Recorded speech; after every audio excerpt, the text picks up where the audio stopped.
Assalamualaikum warahmatullahi wabarakatuh. Alhamdulillahirabbil alamin.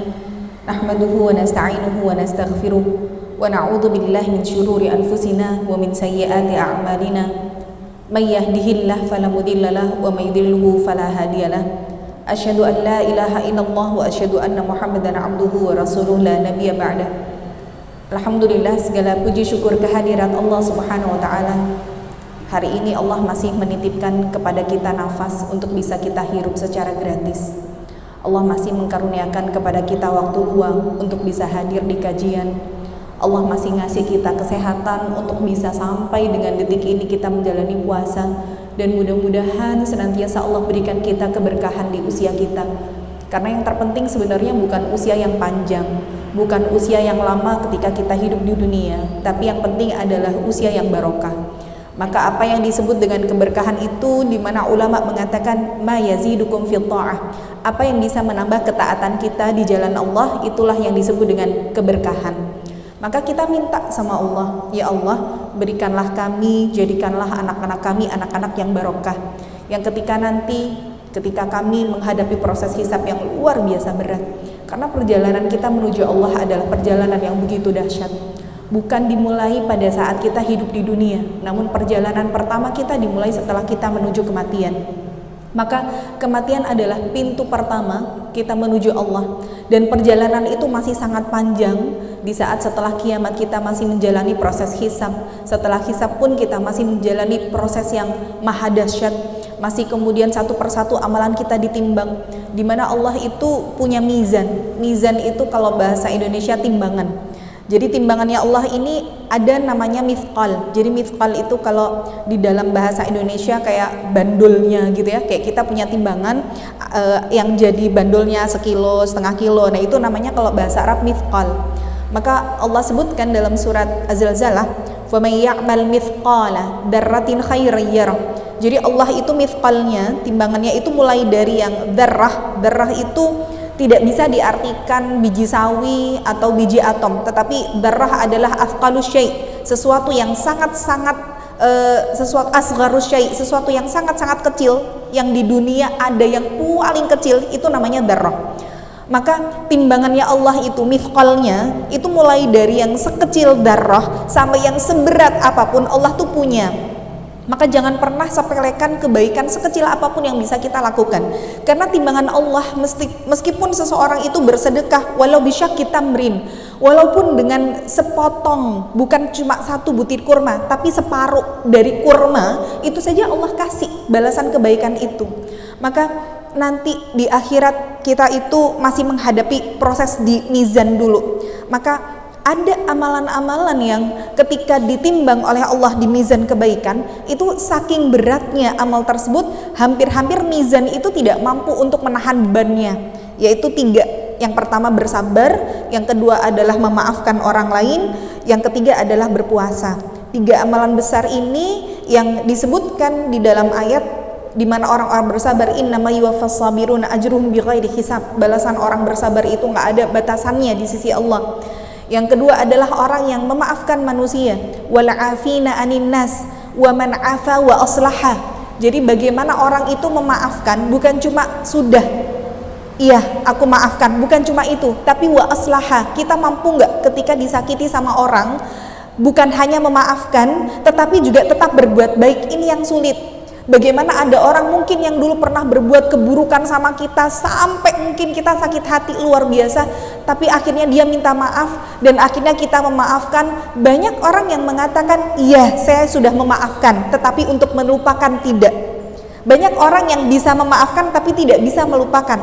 Bagaimana kita menjadi orang yang afa dan aslaha, bukan cuma maafkan tapi tetap berbuat baik setelah kita bisa memaafkan. Itulah puncaknya. Dan kalau bisa seperti itu, wa man afa wa aslaha fa ajruhu 'ala Allah, maka nanti Allah sendiri yang akan memberikan balasan bagi orang yang memaafkan dan tetap berbuat baik kepada orang yang berbuat salah kepadanya. Dan yang ketiga adalah puasa. Maka betul-betul di bulan Ramadan ini mungkin bisa jadi salah seorang di antara kita mengumpulkan 3 amalan besar dan 3 amalan super ini sekaligus. dalam kondisi puasa, segala macam beban ujian tetap Allah berikan. Di tengah-tengah kondisi kita menahan lapar haus, di tengah kondisi kita mungkin pernah masih ada rasa ganjalan sakit hati sama orang, ketika 3 amalan ini disatukan oleh Allah, maka pahalanya Masya Allah tidak akan mampu untuk ditampung oleh mizan saking beratnya. Maka nanti ketika kemudian setelah proses hisab yang luar biasa dahsyat, masih menghadapi mizan, di mana nanti amal keburukan kita kalau ternyata masih banyak, salah satu yang bisa menggugurkan dosa-dosa kita diantaranya adalah proses sakaratul maut.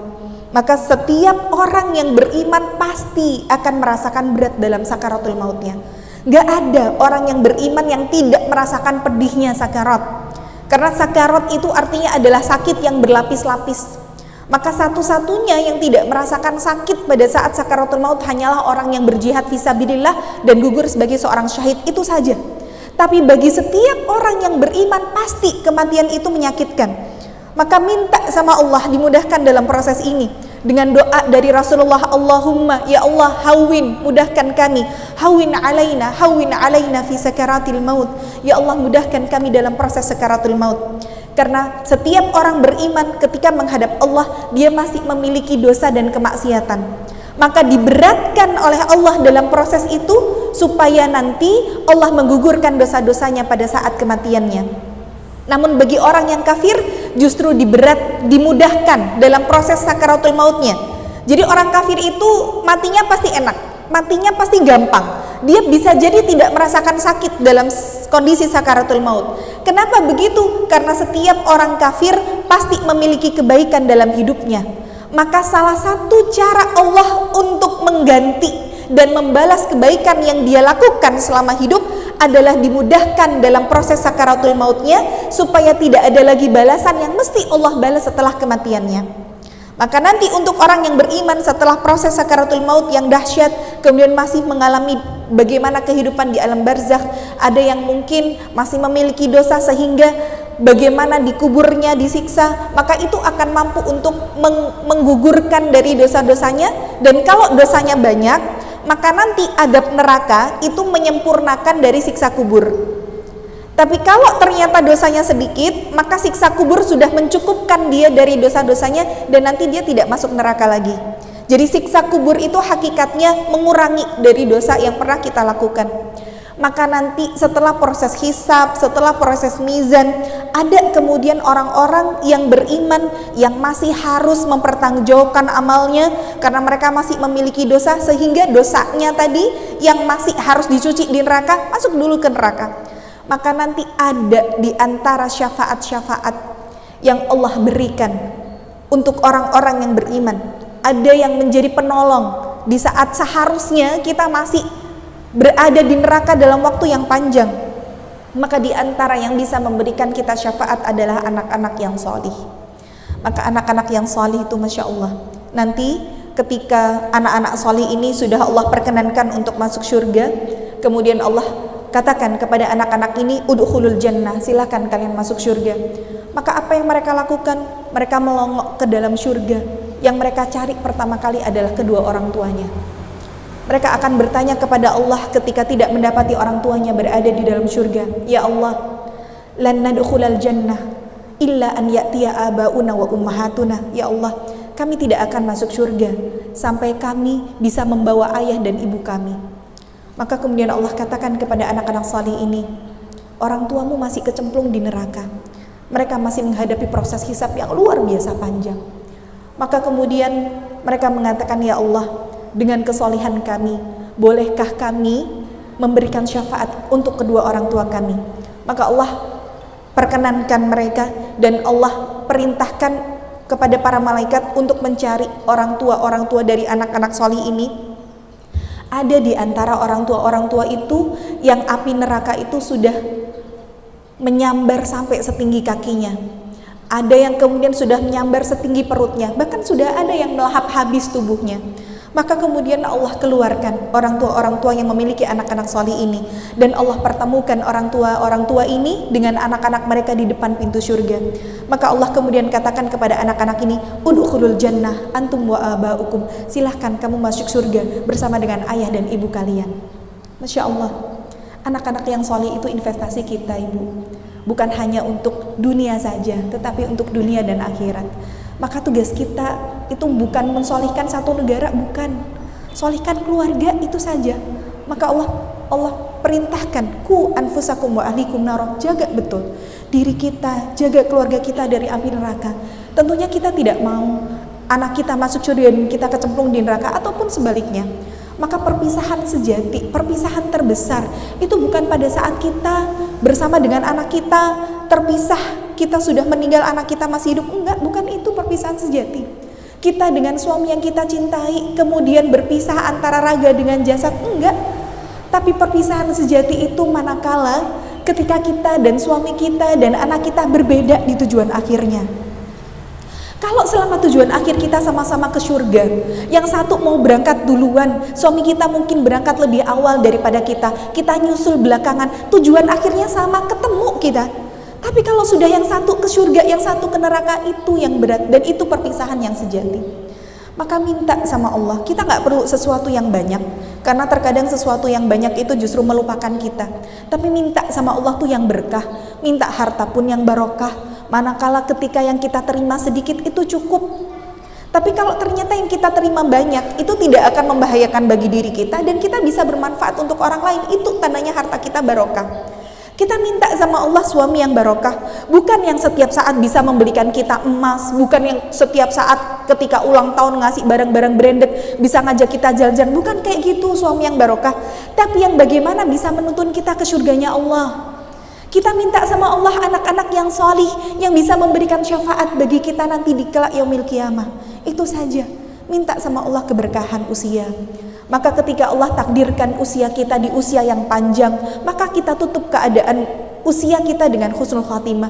Tapi kalau ternyata usia kita mungkin Allah tidak takdirkan dengan usia yang lama, maka Allah tutup pun kita sudah dalam keadaan bertaubatan nasuha. Maka apapun yang sekarang Allah berikan untuk kita, takdir apapun, baik itu takdir yang baik maupun takdir yang buruk, dua saja sikap kita. Kalau nggak sabar, syukur, sudah itu aja. Hidup kita itu cuma dua ini saja kok pondasinya. Kalau dikasih nikmat dia bagaimana syukur dan itu bisa menjadi kebaikan untuk dirinya. Bagaimana yang hari ini dikasih ujian, ya sabar. Dan sabar itu nggak pernah ada batasnya. Maka kalau hari ini kemudian kita masih bilang, ya Allah aku ki sabar nanti kapan tuh, ya Allah sabar ki ono batase. Sabar itu tidak berbatas. Maka kemudian Ali bin Abi Thalib ketika ditanya sebagaimana kamu akan bersabar, maka beliau mengatakan sa'asbir hatta yu'jizu sabru an sabri. Aku akan bersabar sampai sabarku sendiri yang akan capek ngadepin sabarku. Sabar kita sampai letih dan sampai capek ngadepin sabar kita, itu berarti sabar kita nggak akan pernah ada batasnya. Berarti kalau kita masih mengatakan sabar ada batasnya, hakikatnya kita belum bisa sabar. Dan yang namanya kesabaran, bagaimana cara mengelolanya, berkesinambungan dengan iman kita. Semakin tinggi iman kita, semakin kita rajin datang kajian. Memang kok datang kajian itu nggak keluar pengajian terus utang kita jadi lunas, nggak ada yang menjanjikan seperti itu. Tapi kemudian Allah janjikan, majtama'a qaumun fi baitin min buyutillah. Kalau ada sekelompok orang, sekelompok kaum, mereka berkumpul di dalam satu rumah dari rumah-rumahnya Allah. Kemudian apa yang mereka lakukan? Yatluna kitaballah, kemudian dibacakan ayat-ayat Allah. Wa yatadarasunahu bainahum, kemudian mereka saling mempelajari Al-Qur'an, mempelajari apa yang dikatakan oleh Rasulullah. Illa kata Rasulullah di situ, anzalat alaihimus sakinah. Niscaya Allah pasti akan turunkan ketenangan di dalam hati-hati orang yang berada di dalam majelis ilmu tersebut. Allah janjikan akan mendapatkan ketenangan, sakinah. Dan ketenangan itu yang kita butuhkan dalam kita menghadapi segala sesuatu. Ibu kalau ada ujian, hati kita nggak tenang, udah rasanya mungkin orang udah kayak mau mati. Tapi kalau sudah yang namanya sakinah, itu nanti otak kita bisa mencerna dan akhirnya kita bisa berpikir positif, langkah apa yang harusnya kita ambil. Maka sakinah itu penting. Maka suami istri itu kan diharapkan ketika menikah semoga menjadi keluarga yang sakinah gitu kan. Sakinah itu kalau di dalam ayat disebutkan litaskunu ilaiha, supaya kita tenang kepadanya. Jadi memang seharusnya suami istri itu saling menenangkan, bukan kemudian ketika kita pulang ke rumah malah jadi uring-uringan. Nah, itu namanya tidak ada sakinah ya. Maka bisa jadi satu rumah tapi tidak sejiwa. Maka bagaimana kita memunculkan sakinah? Ayo cari segala sesuatu yang bisa mendatangkan sakinahnya Allah. Salah satunya hadir di kajian. Illa nazalat alaihimus sakinah wa haffathumul malaikah. Dan Allah janjikan orang-orang yang ada di majelis ilmu ini dinaungi oleh sayap-sayapnya malaikat. Wa ghasyiyatuhumur rahmah, dan Allah curah-curahkan rahmatnya. Wa dzakarahumullahu fi man indah, dan Allah akan senantiasa sebut-sebut nama orang-orang yang hadir di kajian ilmu itu di hadapan penghuni langit. Jadi malaikat-malaikat rahmat itu ketika ada orang yang ada di majelis ilmu, mereka turun untuk melihat, menjadi saksi, mencatat siapa saja yang hadir di majelis ilmu, dan mereka tidak akan kembali di sisi Allah sampai dengan nanti hari kiamat tiba. Jadi malaikat itu yang sekarang turun, mereka akan tetap di sini dan mereka akan menjadi saksi kita di hadapan Allah. Berarti jumlahnya malaikat sama jumlahnya manusia itu sebenarnya lebih banyak jumlahnya malaikat. Maka ini mumpung masih Ramadan, tinggal 10 hari terakhir, bagaimana kita berusaha untuk memaksimalkan dengan beramal terbaik. Kabar buruknya itu belum tentu tahun depan kita masih bisa ketemu Ramadan. Maka hari ini yang dikasih kesempatan bisa ketemu Ramadan, syukuri bagaimana kita beramal dengan maksimal. Bahkan Rasulullah itu kalau sudah di 10 hari terakhir, yashuddu mi'zarahu, beliau mengencangkan ikat pinggangnya. Artinya mengencangkan ikat pinggang itu, di antara para ulama berpendapat Rasulullah itu tidak menggauli istri-istrinya, saking bagaimana menghidupkan malam-malamnya dengan beribadah. Maka ini yang seharusnya bisa kita ikuti dari Rasulullah, kencangkan lagi ikat pinggang. Bagaimana kita berusaha melakukan amal terbaik. Kalau perempuan mungkin memang terbatas ya, kalau yang sudah tidak ada tanggungan boleh nanti i'tikaf. Tapi mungkin kalau perempuan memang tidak boleh, syarat i'tikaf satu, harus izin suami. Kalau suami tidak mengizinkan, ya berarti tidak boleh i'tikaf. Yang kedua, tidak boleh untuk meninggalkan kewajibannya di rumah sebagai seorang istri dan ibu. Jangan sampai kemudian kita ngejar Lailatul Qadar, kita ngejar pahala i'tikaf, kemudian bilang sama anak kita yang masih 2 tahun, ibu mau i'tikaf. Nanti kalau apa-apa pakai sendiri loh ya, makan sendiri, mandi sendiri. Itu zalim itu ya. Di bulan lalu pernah kita bahas bagaimana di antara yang bisa menghanguskan dari amal ibadah kita adalah suami yang tidak ridho kepada istri. Maka minta ridho suami apapun itu ya, sekecil apapun yang jenengan lakukan, minta izin sama suami. Karena kalau sudah ridho dari suami itu jalannya gampang aja. Tapi kalau sudah suami tidak ridho, ada aja halangannya ya. Maka jangan sampai kita fokus pada amal-amal terbaik, ternyata i'tikaf suaminya tidak ridho karena orang dipakai pangan, orang nesengnya pakai kelambine misalkan ya. Jadi kita tidak mendapatkan amal terbaik nanti. Maka bagi seorang wanita, kalau misalkan memang i'tikaf di 10 malam terakhir, di 10 hari nggak bisa full, boleh kok kita i'tikaf di waktu-waktu yang memang kita mampu untuk melakukannya di waktu luang. Misalkan nih, kayak di pagi hari seperti ini. Ini kan insya Allah kita kalau nggak punya tanggungan gitu ya, bisa ibadah dengan enak. Khususnya di waktu pagi sampai duhur misalkan. Ibu bismillah niatkan dari rumah, anak-anak sudah puasa semuanya, suami juga nggak harus masak di pagi hari, izin sama suami, Pak izin ya pagi aku i'tikaf di masjid sampai duhur aja, nanti insya Allah suami pulang ke rumah kita sudah ada di rumah. Nggak apa-apa, artinya ya memang yang namanya perempuan nggak bisa untuk kemudian i'tikafnya full 10 hari, bisanya setengah hari lakukan. Kita cari memang masjid-masjid yang di situ antara ikhwan sama akhwatnya terpisah. Bismillah, mungkin kalau di masjid Kalitan bisa menyediakan khusus akhwat ya nggak apa-apa.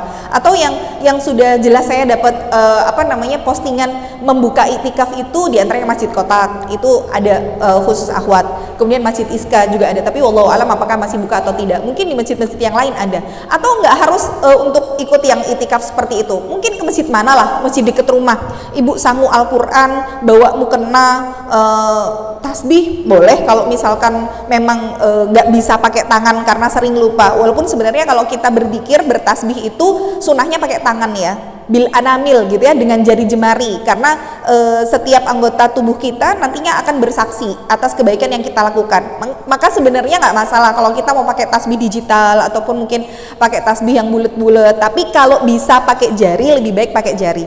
Maka sediakan saja Al-Quran, mukena gitu ya, bismillah, niat i'tikaf pagi hari, datang ke masjid, udah lakukan sholat sholat di waktu duha, mungkin sholat duha, mungkin sholat taubat, sholat hajat, boleh memperbanyak sholat di situ, kemudian perbanyak berinteraksi dengan Al-Quran, sampai kemudian nanti waktu duhur, setelah duhur mungkin waktu istirahat itu udah kita pulang, nanti ba'da asar kita menyiapkan untuk keluarga, terus begitu setiap hari, boleh. Jadi bagi seorang wanita tentu tidak terhalang untuk mendapatkan Lailatul Qadar meskipun dia dalam kondisi haid. Jadi jangan berkecil hati bagi wanita-wanita yang mengalami menstruasi mungkin di 10 hari terakhir, masih tetap ada kesempatan untuk bisa berburu Lailatul Qadar ya.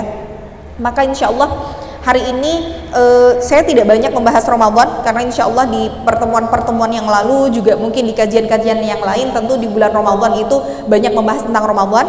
Saya insya Allah hari ini menjelaskan tentang kitab At-Tadhkirah saja, di mana kita sampai kepada bahasan bagaimana berbaik sangka kepada Allah. Husnudzon billah kalau kita sebutnya ya, positive thinking, bahwa kalau Allah saja zat yang maha sempurna, kita masih bersuudzon. Setiap orang itu pasti ada ujiannya masing-masing. Kenapa sih setiap orang yang beriman itu mesti diuji? Allah itu kepengen kita itu nggak betah hidup di dunia. Allah itu sengaja memberikan ujian bagi orang yang beriman itu berat, Bu. Buat orang yang berhijrah terutama. Kalau dulu mungkin kita pernah menjadi pelaku kemaksiatan, mungkin dulu kita pernah menjadi pemakan riba, mungkin kita dulu pernah menjadi orang-orang yang mungkin belum sampai seperti sekarang yang hadir di kajian. Maka surga itu dipenuhi oleh para pendosa, sedangkan neraka bisa jadi dipenuhi oleh orang-orang yang mereka melakukan amal terbaik. Tapi bagaimana pendosa bisa masuk surga? Disebabkan karena mereka bertaubat kepada Allah. Bagaimana para orang-orang yang melakukan ibadah justru masuk ke neraka ketika mereka terindikasi ketika dalam amalnya ada riya, ada sum'ah tercampur dengan kesyirikan. Maka Allah tuh tidak melihat bagaimana kita dulu di masa lampau seperti apa. Doanya Abu Bakar yang mungkin boleh untuk kita ikuti. Bagaimana kita mengamalkan apa yang menjadi doa beliau, Allahumma ja'al, ya Allah jadikan akhira umri akhirahu, ya Allah jadikanlah khaira umri, sebaik-baik umurku akhirahu, yang paling akhir. Ini doanya Abu Bakar. Allahumma ja'al khaira umri akhirahu, ya Allah jadikanlah sebaik-baik umurku adalah yang paling akhir. Wa khaira a'malin, dan sebaik-baik amal khawatimahu, yang penutupnya. Wa khaira ayyamin, dan sebaik-baik hari yauma alqaka fihi, hari di mana aku bertemu dengan engkau. Jadi Abu Bakar itu minta bukan hari yang terbaik, bukan amal yang terindah. Itu pada saat kita, kalau orang bilang masa-masa terindah tuh masa-masa SMA, katanya begitu ya. Maka Abu Bakar itu nggak minta masa itu terulang lagi, tapi masa yang paling indah, hari yang terbaik, amal yang terbaik itu adalah di penghujungnya. Dan Allah itu idza ahabba abdan, Allah itu kalau mencintai seorang hamba, kata Rasulullah, as-salahu, dia dikasih pemanis. Makanya madu itu kalau dalam bahasa Arab namanya asalun, asal, madu, manis. Kenapa kok orang yang dicintai oleh Allah itu dikasih pemanis dalam hidupnya? Maksudnya pemanis bagaimana ya Rasulullah? Maka para sahabat bertanya. Jadi gini, orang itu ketika mendekati garis ajalnya, kan setiap orang itu ada ajalnya masing-masing. Kalau sudah datang ajalnya, idza jaa ajaluha la yastaqdimuna sa'atan wa la yastakhirun. Kalau sudah datang waktunya nggak bisa dimajuin maupun dimundurkan sedikit pun.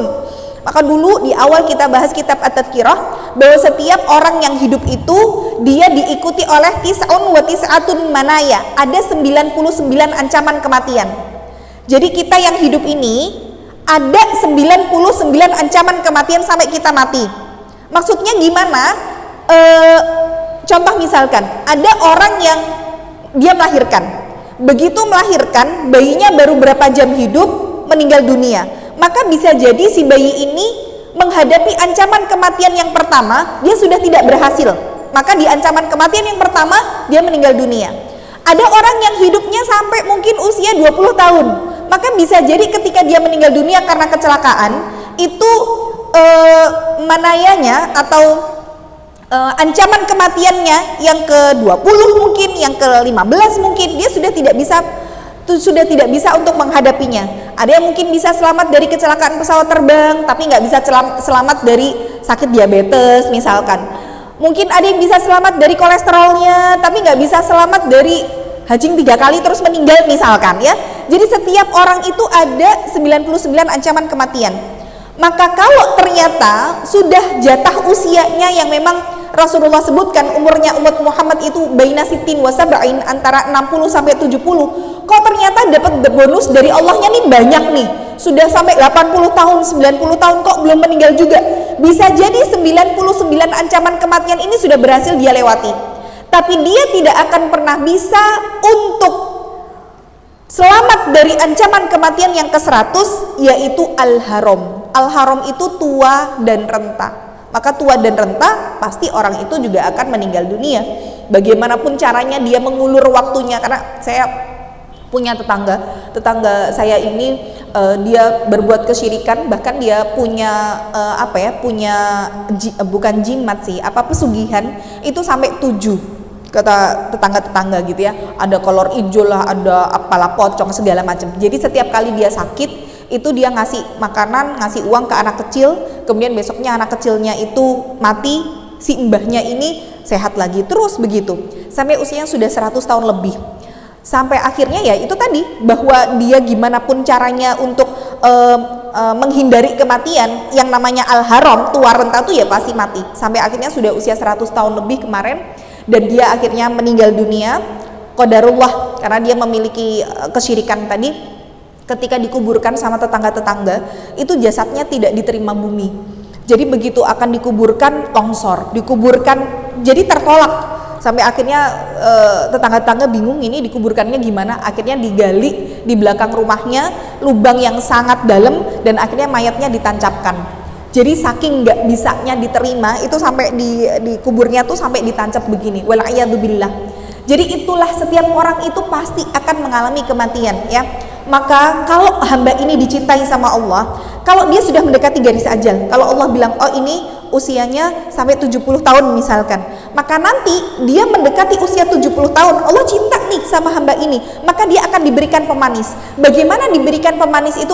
Allah akan tuntun jalan hidupnya, dia akan bertaubat dari dosa-dosanya, dan Allah wafatkan dia dalam keadaan husnul khatimah. Ini adalah salah satu tanda bahwa orang yang diwafatkan oleh Allah dalam keadaan husnul khotimah adalah orang yang bagaimana menutup amal kehidupannya dengan amal yang baik. Maka Allah itu tidak lihat bagaimana masa lalu kita dulu. Allah nggak ngelihat dulu mungkin kita pernah menjadi orang yang berbuat dosa besar, mungkin kita dulu pernah terjerumus ke dalam kesyirikan, tapi bagaimana yang penting adalah khotimah kita. Maka minta sama Allah amal terbaik itu di penghujungnya. Minta sama Allah, Allahumma rzuqni husnal khatimah, ya Allah karuniakanlah, berikanlah aku rizki husnul khatimah. Doa dengan doanya Abu Bakar tadi, Allahumma ja'al khaira umri akhirahu, ya Allah jadikan sebaik-baik umurku adalah yang paling akhir. Wa khaira a'malin khawatimahu, dan sebaik-baik amal adalah penutupnya. Wa khaira ayyamin yauma alqaka fihi, dan hari sebaik-baik hari adalah hari di mana aku bertemu denganmu. Maka bagaimana kita menutup mata dengan keadaan husnul khatimah, tentunya nggak bisa kemudian kita rancang sesaat sebelum kematian. Maka rancangan kita dalam hidup aja punya rencana kok. Ibu aja belum tentu umurnya sampai lebaran, tapi lebaran kan sudah mulai menyusun rencana gitu kan. Engko barbado, rene kan begitu ya. Padahal belum tentu kita sampai di hari itu. Maka kalau untuk hidup saja kita punya planning, padahal kehidupan juga tidak lama. Kenapa untuk menyusun kematian kita tidak punya rencana? Maka bagaimana untuk menyusun rencana kematian husnul khotimah? Tentu harus dipersiapkan dari sekarang. Di antaranya adalah berhusnudzon, berbaik sangka kepada Allah.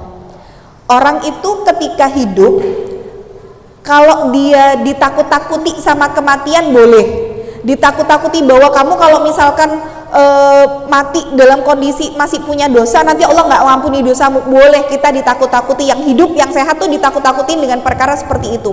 Tapi justru orang yang sudah dekat kepada kematian tidak diperkenankan untuk ditakut-takuti dengan hal-hal yang seperti itu. Apa yang harus kita lakukan terhadap orang yang mungkin akan mau meninggal, mungkin sudah dalam kondisi sakaratul maut, sudah dalam sakit yang kritis? Harus diberikan rasa bahagia untuk bertemu dengan Allah. Bagaimana menumbuhkan rasa husnudzon, berbaik sangka kepada Allah. Karena Allah sampaikan dalam hadits qudsi, ana inda dhanni abdi, aku berdasarkan prasangka hambaku. Maka orang itu dia akan menjadi apa sesuai dengan apa yang dia prasangkakan. Maka pernah saat itu ada seorang laki-laki yang hidup pada zaman Rasulullah, kemudian dia tahu bahwa dia melakukan dosa yang sangat besar dan dia takut akan adabnya Allah. Maka dia bilang kepada para keluarganya, wahai keluargaku, aku berwasiat kepada kalian, kalau nanti aku meninggal dunia, tolong aku dibakar saja mayatnya. Nanti setelah aku menjadi abu, sebarkan abuku ini di beberapa penjuru lautan, supaya Allah tidak bisa mengumpulkan jasadku kembali. Jadi orang ini saking takutnya sama Allah, saking dia tidak mau untuk dibangkitkan dan diazab sama Allah karena tahu dosanya besar, maka dia berwasiat kepada keluarganya untuk membakar tubuhnya. Dan kita tahu ya bahwa di dalam Islam, Masya Allah ya, kita tuh bersyukur banget hidup di dalam Islam dengan segala kemurahan hati Allah, dengan syariat-syariatnya yang indah. Contoh bagaimana di dalam Islam itu kalau ada orang yang meninggal dunia kan, untuk memandikan saja nggak boleh keras-keras. Bagaimana untuk memandikan saja itu kan bisa anggota keluarganya. Maka saya sarankan nih kepada ibu-ibu gitu ya, atau mungkin remaja-remaja sudah harus belajar fikih jenazah. Bagaimana nanti cara memandikan mayat, bagaimana cara nanti mengkafani. Kalau bisa yang memandikan diri kita itu anak kita atau mungkin suami kita. Tapi ingat ya, satu-satunya yang boleh memandikan jenazah sedangkan dia berbeda